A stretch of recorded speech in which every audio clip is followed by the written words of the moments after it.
Salut à toi et bienvenue dans cette nouvelle vidéo consacrée à Shopify qui a pour but de répondre à une question qu'on m'a posée de nombreuses fois, à savoir comment placer des étoiles à l'intérieur de ma description Shopify sur ma page produit Shopify. Donc on va voir comment placer des étoiles, des avis. En gros, c'est juste pour simplement mettre le nombre d'avis et avoir une vue d'ensemble. Ça peut permettre de rassurer le client aussi. Évidemment, il faut que ce soit de vrais avis, fais attention à ça. Et on va voir du coup deux méthodes. Une méthode très simple sur la façon dont on affiche des étoiles sur une description et une méthode un petit peu plus compliquée où on permettra aux utilisateurs de rendre ces étoiles personnalisables. Comme d'habitude, tu auras accès à tout le code dans cette description et on va commencer tout de suite par une méthode simple. Alors la première méthode, donc là je me trouve sur une boutique, un thème début Shopify qui est complètement vierge et le but ça va être d'obtenir ce genre de résultat sur lequel on va avoir nos avis et le nombre d'étoiles. Alors ici, le résultat est un peu plus poussé parce que c'est sur notre thème, donc le thème full stack que j'ai mis au point. Donc ce thème est ultra personnalisable et également la partie étoiles. Donc tu peux choisir le nombre d'étoiles que tu veux afficher. Tu peux choisir la taille de ces étoiles, le texte qui sera contenu juste après, leur couleur, etc. Donc nous, dans un premier temps, on va voir une première méthode qui est simple, qui va être de simplement afficher les étoiles et après, on le rendra personnalisable directement depuis la sidebar, la barre sur le côté juste ici. Donc on va partir sur notre thème vierge et on va utiliser une librairie qui s'appelle Fontawesome avec laquelle je travaille énormément, sur laquelle ils mettent à disposition des icônes. Le gros avantage des icônes, c'est qu'on va pouvoir changer leur couleur, changer leur taille. C'est un peu considéré comme du texte et donc on va utiliser la librairie Fontawesome. Pour ce faire, on va l'inclure. Donc j'ai déjà des liens. Donc je vais prendre ces liens pour inclure notre librairie Shopify et on va aller directement dans modifier le code. OK.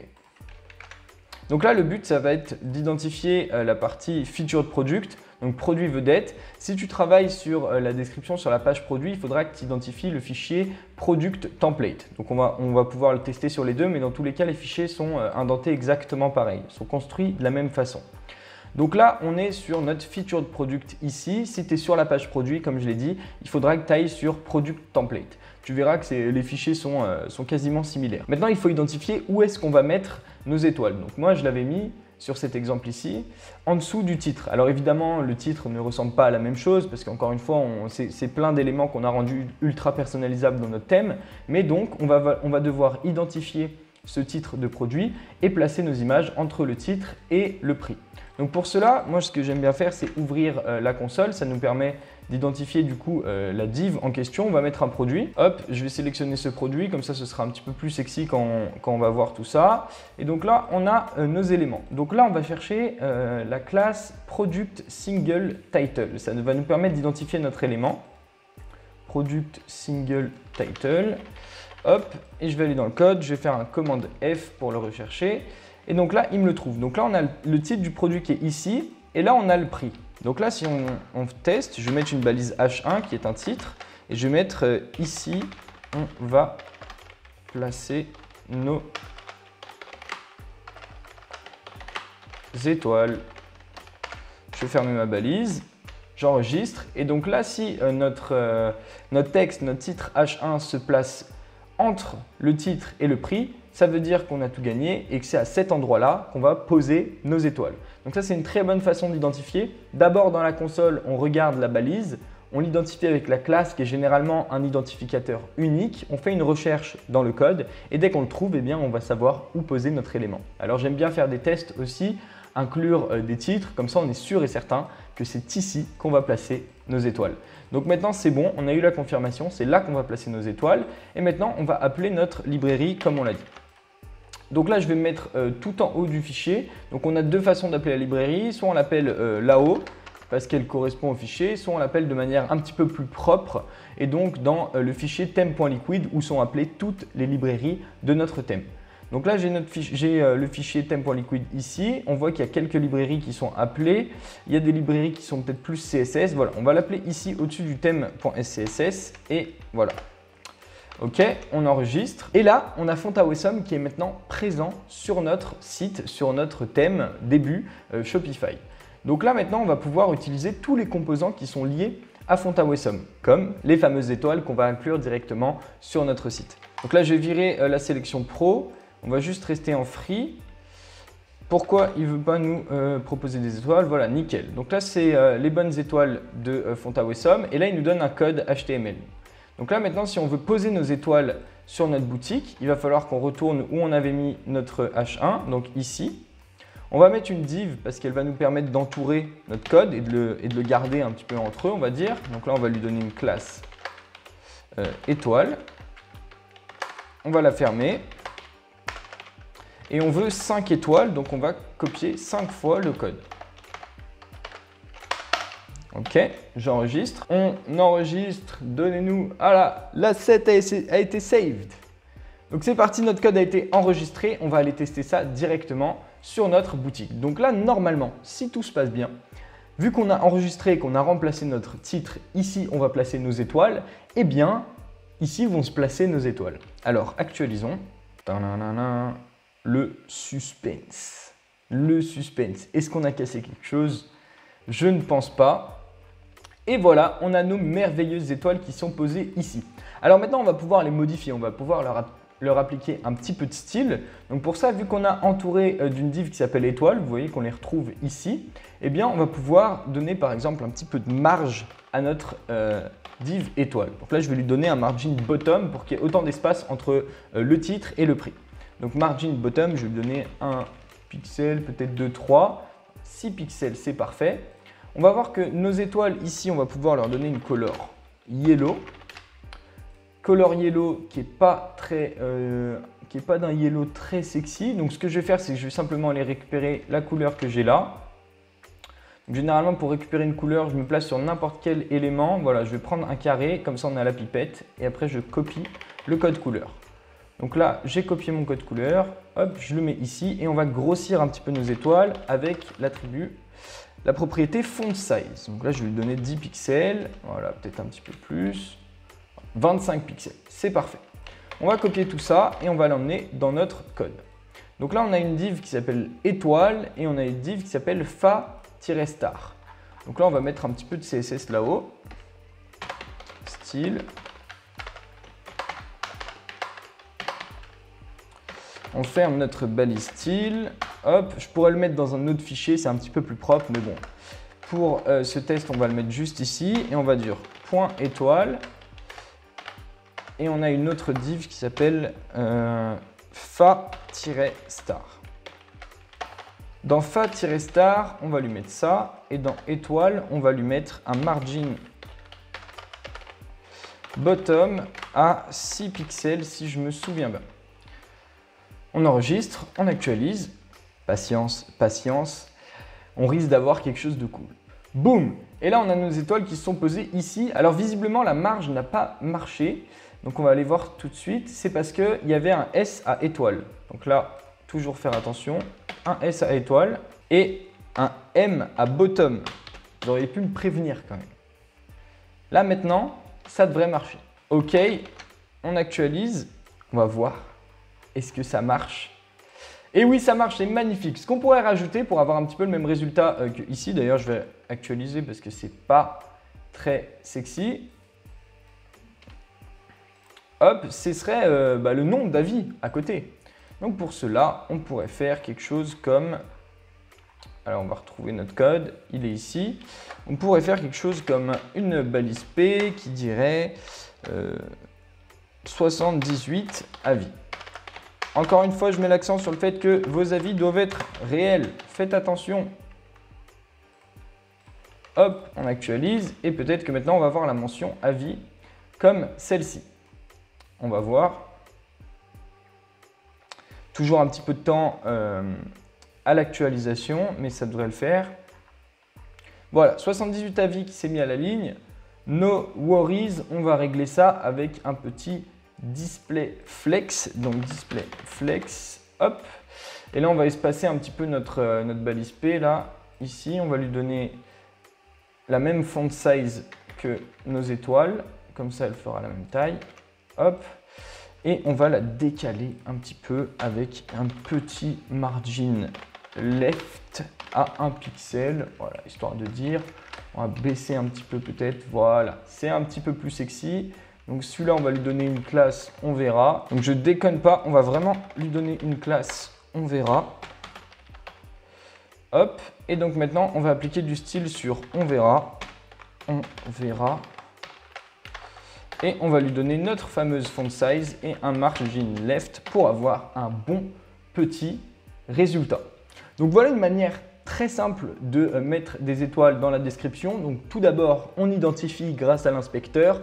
Ensuite, on voit si on a bien identifié dans le code en mettant un titre. Et ensuite, on va appeler notre librairie Font-awesome. On va appeler nos étoiles. On va ajouter un petit peu de texte, un petit peu de style pour modifier les étoiles. On actualise. Et on a un rendu proche de la perfection. Proche de la perfection pour toi si tu veux l'utiliser sur ta boutique. Mais moi personnellement, en tant que créateur de thème, avec plein d'utilisateurs sur mon thème, eh bien, je dois rendre ça utilisable. Parce que c'est inacceptable pour moi d'avoir des utilisateurs qui soient obligés de faire cette même chose sur mon propre thème. Donc pour ce faire, je t'ai donné accès au code que j'ai créé, que je vais t'expliquer et qu'on va intégrer par la suite. Il y a juste un truc que j'ai oublié, c'est que dans étoile, j'avais mis un display flex qui par défaut va mettre nos éléments en ligne. Et donc là, on devrait avoir notre résultat proche, je dis bien proche, de la perfection. Pourquoi? Parce qu'il n'est pas éditable depuis la sidebar. Mais ça, on va le voir juste après. Ok, c'est actualisé et maintenant on a notre résultat qui est proche de la perfection. On va intégrer dès maintenant tout ce que j'ai créé et je vais t'expliquer un petit peu ce code. Ce sera un petit peu plus simple. Donc déjà, je vais copier ça. On va supprimer le code CSS. Pourquoi? Parce que je vais en rajouter par la suite. Et on va réidentifier nos éléments. Donc là, ici, je vais copier le code que j'avais créé. Donc là, ce que j'ai fait, c'est que j'ai mis une condition if. Alors j'explique ce code, à savoir que j'explique ce code parce qu'on m'a demandé dans les précédentes vidéos si je pouvais expliquer les codes à l'avenir, donc je vais vous l'expliquer avec grand plaisir. Donc là j'ai mis une première condition if qui sera une checkbox, tu le verras sur ta sidebar, qui sera Enable Startup. Ça veut dire que si la personne, l'utilisateur clique sur la checkbox et qu'il l'active, donc dans ce cas tout ce code sera lu. S'il ne clique pas dessus, eh bien ce code ne sera pas lu. Donc ça permet, grâce à une checkbox, de cacher ou pas cet élément. Ensuite, tu vas rentrer dans une div qui va contenir tous nos éléments, donc toutes nos étoiles. Cette div, elle peut correspondre à la div étoile qu'on a créée juste avant. Et ensuite, tu vas rentrer dans une autre div. Je pense que j'aurais pu m'en passer, mais bon, je l'ai mis quand même. Et là, le plus intéressant, c'est que tu rentres dans une boucle for. Et cette boucle for, elle va déterminer si il y a des étoiles. Déjà, elle va te poser 5 étoiles. Pourquoi? Parce qu'elle va tourner. Donc, for, c'est comparable à tant que. Donc là, tant que i est inférieur à 5, i prendra une valeur de 0 par défaut et ira jusqu'à 5. Donc, en fait, il va tourner 5 fois parce qu'on veut poser 5 étoiles. Et après, il va choisir entre soit mettre une star, soit mettre une star-o. Si on va sur Font-awesome, tu vas voir que la star, c'est celle-ci, mais la star-o, c'est une étoile qui n'est pas remplie. Donc en gros, c'est pour ça que ça permet à l'utilisateur de choisir avec un slider combien d'étoiles il va mettre. Et s'il choisit d'en mettre 3, eh bien, il n'y aura seulement 3 étoiles qui seront remplies et 5 et 2 du coup qui ne le seront pas. Donc là, ce que je vais faire dans cette boucle, c'est si l'utilisateur a choisi 2 étoiles par exemple, eh bien, il va afficher 2 étoiles ici.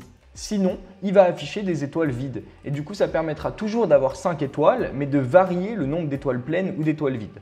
Généralement, on met 5 étoiles. Vaut mieux mettre un 4,98 pour pas dire que votre produit est parfait. Bref, je vous laisse gérer ça, c'est plus votre boulot. Donc, on va checker ça tout de suite. Malheureusement, ici, il y a plein de variables et ces variables, il faut les définir. Donc, pour les définir, tu vas dans le code et tu prends le schéma. De la virgule ouvrante à la fermante, je vais te montrer pourquoi. Et on va rentrer directement tout en bas. Donc là, tu as le schéma de Shopify, tu vas pouvoir avoir plein d'infos, trop d'infos, et on va le mettre à la fin. À la fin, donc il faut toujours que ça commence par une virgule, sauf le dernier élément. Donc là, tu fais juste un commande V à la fin. Techniquement, si tu n'as jamais touché à ton fichier, ce sera du coup à la ligne 840. Et tu fais ton commande V, CTRL V comme tu veux en fonction du PC que tu utilises. Et donc là, tu as tout ça qui va se poser et donc qui va donner plein d'attributs, plein de moyens de modifier notre code et de modifier tes étoiles ou de rendre modifiables tes étoiles dans la sidebar. On actualise et on va tester. Ok, donc là, on a un résultat qui est assez similaire, mais on voit que par défaut, du coup, il nous manque une étoile. Ce qui est cool, c'est qu'on va pouvoir aller du coup directement dans notre partie produit et on va pouvoir tout éditer. Donc là, tu voyais que si je l'affiche, si je décide de ne pas l'afficher, eh bien, il ne va pas rentrer dans la boucle. C'est la première condition if que je t'avais montré. Donc là, si on revient dessus, hop, voilà. Donc là, en gros, c'est Enable Startup. Si Enable Startup, donc là, afficher, activer la barre de séparation et désactiver, dans ce cas, il ne rentrera pas dans la boucle et il n'affichera rien. Et si je l'active, il rentre dans la boucle et il va afficher quelque chose. Ensuite, tu as la marge du bas du séparateur. Donc là, tu vas pouvoir régler tout ce qui se passe en dessous. Donc pour créer un petit peu plus de marge, on avait vu qu'on l'avait fait par défaut tout à l'heure.